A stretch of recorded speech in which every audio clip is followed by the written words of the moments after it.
Hi, this is Sergio Fant, Berlinale programmer. Today I'm very happy to be speaking with Kivu Ruhorahoza, director of this year's official Berlinale Selection Father's Day. Welcome, Kivu. Thank you for having me. So I would like to start with asking you, your most recent works, both fiction and documentaries, have been shot partly or entirely abroad or were featuring Western characters traveling to your country. With this film, you are back 100% in Rwanda with Rwandan characters and performers. Can you tell us about the place of this project in your path? I don't do some deep calculations on my career path, to be honest, and maybe it's a problem. Maybe I should be doing that. But this film is. I released the film 3 months before COVID became a real problem, and then lockdown started being implemented.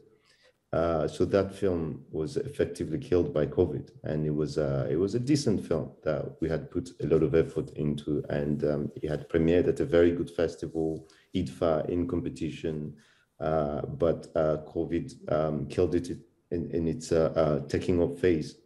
And then I was in Rwanda 2 years. I mean, at that time it was 1 year of me being in Rwanda, and then I was thinking what could be the logical follow-up to this film in its philosophy. I mean, the philosophy of the previous film being I need to make films whatever happens. I have to make films.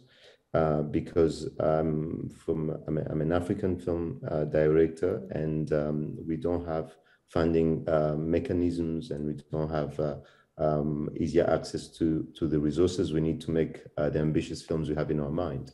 But again, I refuse to be nostalgic of big budgets that I never knew. So the new film was had to come as a logical follow-up. As in, I need to work. I have access to the tools. I have a little bit of experience, and then hopefully this will be also a catalyst in my film community in Rwanda to show that it's possible to express yourself, talk about the big contemporary issues of Rwanda, while working with available tools, with available resources. And because I was talking a lot about the situation of being an African director in my previous film, without recourse to the usual fundings, because I cannot. I've always wanted to be a filmmaker who could take my Rwanda in me and take it to Vietnam and take it to Brazil, the same way a German director can make a German film in Peru, or a Russian filmmaker can make a Russian film in New Zealand. I wanted to be able to be a Rwandan filmmaker who can make a Rwandan film in the UK. So it was that. I was like, this film has to happen, and it has to happen because it's an important story to me. It reflects the major debates that we're having in our society, and then and the resources shouldn't be an excuse. Of course, it's hard to raise even small resources, but yeah, so in its making process, it was the logical follow-up to the previous one. You mentioned the issues, the social issues that are present in the film, and the film hints at matters like the influence of a religion on society, women's rights, and the trauma of war. But at the same time, you didn't allow this subject to take over the film, and there is a very careful balance with the main core, which are family ties, which remain the main issue of the film. I wanted to ask you how you balance these two aspects, and I guess that started with writing the film. So the Rwanda of today is a society that's trying to heal from a past of a genocide. I mean, we had a genocide against the Tutsi community. And then today, that reality, that legacy of violence is constantly there. It's in the background, but it's not on your nose. So it's the way we deal with our difficult past is you cannot spend a whole day without coming directly across a consequence people having gone through major traumatic events. So so Rwanda today is one country that experienced incredible levels of violence, and which led to a direct major crisis in fatherhood, because we had 1 million people, mostly men, who were killed by other men who ended up fleeing the country or going to jail. So all of a sudden there was a vacuum, and there were the role of fathers was being questioned, and then up to today, that unfortunate tragedy pushed our society to rethink and redefine the role of men and the role of fathers in our society. So these debates are are always there on the internet, on the radio, and then we saw, and in my film, I wanted to show 3 variations of fathers: a father who doesn't want to be a father because he's not a biological father, a father who's incompetent and chaotic, and then another father with a murky past, because we have again this generation of young adults in their early to mid 20s who were born right after the genocide or during the genocide, and who are wondering what was the role of how did my father behave during this violent period of our time? Why don't I have answers about these questions about where's the rest of my family? Why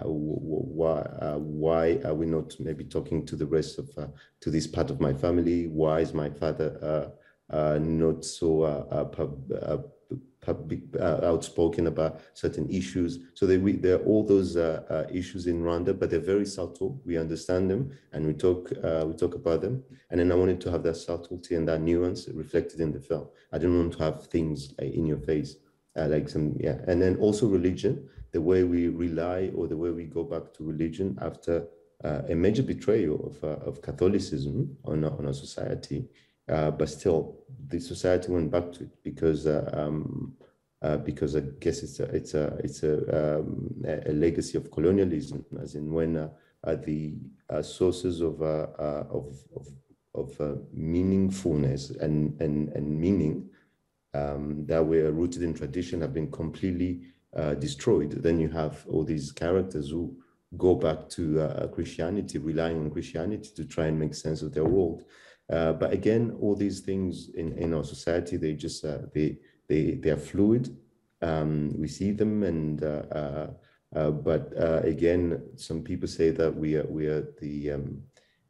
the Japanese of Africa, because it's just like every day you're not going to throw things in people's face, and then you're not going to be like, oh, I mean, I could make a melodrama in Rwanda, but that would have to be me not showing how we talk and how we deal with the past and how we deal with these issues. Yeah, so I wanted reality to be reflected, and then those issues, the way they're talked in society and the way they're nuanced and subtle, I wanted that to be reflected in the film. We have introduced the subjects and the stories. Now let's talk about the visual aspect of the film. The film is impressive for its work on colors and shapes. And for once, it's not like done in a superficial or pop or hyper-realistic way, but it's really bold and intense the way you portrayed this visual aspect of society there. What choices you made in this regard, and what was the idea that was guiding you and your DOP in approaching the look of the film? So actually, the version you saw is still very much a work in progress. So we're still in studio trying to have the perfect look, which is going to build from that something that's naturalistic, but that is still quite vivid and lush and when we were starting to work on the visuals of the film, because this film is also a result of a workshop that me and my producer organized, so that we could get to train technicians that we were going to work with and then we want to create this and make it an annual thing where every year we do a heavy, intensive workshop and then shoot a film right after. So right after the workshop, we started doing pre-production and visiting all these locations, and then because we knew that we didn't have the resources to overshoot or to rely on complex art department, we decided to work with the environment and really integrate the environment into the story. And because of COVID times, there was this kind of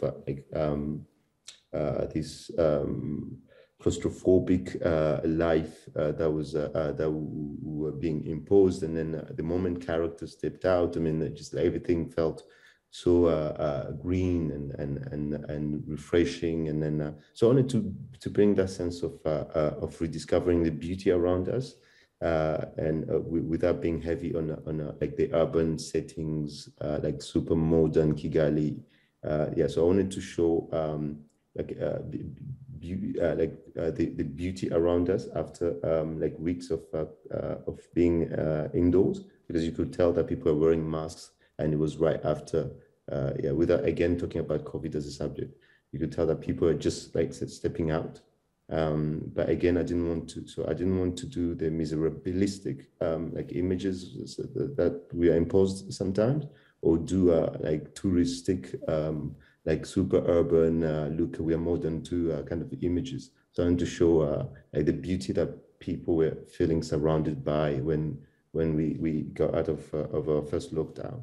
Yeah, so that was a bit, but again, staying realistic, naturalistic, but also lush. Naturalistic for me didn't have to mean washed out colors, gray and sort of sad kind of look. Yeah, so I wanted rich and naturalistic. Yeah.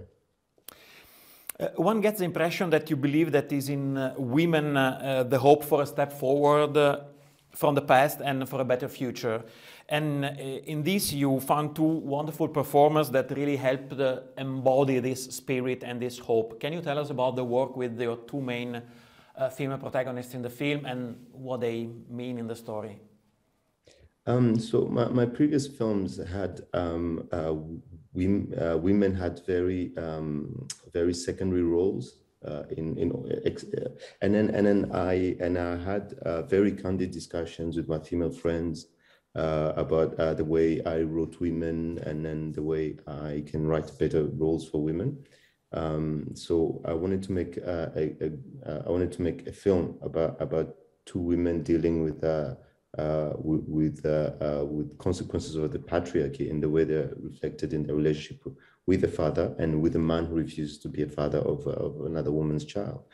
And so when we did an extensive casting, and then I met a lot of actresses, and then by the moment when I spoke to Media, who plays Zaninga, and yeah, she had this gravitas and this deep-seated kind of sadness in her eyes when she was auditioning, and I was like, oh, I love this. And then same thing with Aline, who plays Mukoga, the younger one. I had filmed her in a music video for a friend, and I love the way she was taking direction, but she was a fashion model and a designer. So we did a lot of I met them meet before just to see their chemistry, and then for the dialogues, I told them, like, look, I'm going to be very candid with you. The way we write and then the way people talk is never going to be the same. So let's just try and build these dialogues together. This is what I want. This is the structure. This is where I hope the discussion goes. So we really the night before, or 2 nights before shooting a scene, we would rehearse it intensively. And then with the rehearsal, we would write the dialogue, the three of us, and I'd be like, oh, this could work, yeah, this, yeah, and then yeah. So I was always having a structure and associating them in the building of the dialogue, and it worked really nicely. And then because we decided to be again very low key, and then make it a very humanistic experience. So let's meet, let's drink, let's cry, let's talk about personal issues, some that I can go through. I can talk about right now. Maybe they will in interviews, if the interviewers give them the microphones. And then yeah, so he helped me in knowing Aline's personal issues, personal family issues, or media, or mine, or the rest of the crew. And yeah, so that kind of like very tight, small group, spending a lot of time beyond time together outside the process of making the film. It really helped to create characters that felt genuine and strong. And then it's part of my efforts to write better female characters, because in my previous films, I watch them. The previous one is okay. The two first ones, they're clearly very problematic. It's also me growing as a writer and a director and as a human. So we are running almost out of time, but I would like to save one final minute to discuss 1 second. I mean, comes a moment in the film when you took a very bold and unusual choice to use time in a different way than it's used normally in cinema. Usually you work on building up time, but there's a moment in the film when you have concentrated a lot of images in just one small moment. Can you tell us about how relevant is this moment for you? And then, of course, the audience will find out, if they are careful, if they keep their eyes wide open, they will find out what we're talking about. Yeah, there's a moment where the character of Mukoga is in a church, in a confessional, and she's trying to get guidance on how to deal with her father. And then, but again, the Rwanda we live in right now, there's a constant kind of like intrusion of the past that comes to our life, and then that makes us question everything, even when we're trying to grow, when we're trying to do good, or when we're trying to support ours, or trying to be good to a stranger. And then there's this flood of this intrusion of the past that comes into our lives to like, is this the right thing? I mean, does this person deserve your random act of kindness? Or yeah, so it's so I wanted to show again that like constant like flood of like intrusion of the past that we tend to experience in Rwanda sometimes, and I hope the audience will be super careful to not miss that. So yeah, I hope that as well. And thank you very much for your time and for showing your film at Berlinale, of course. Thank you, Kivu. Thank you for having me. Looking forward to it.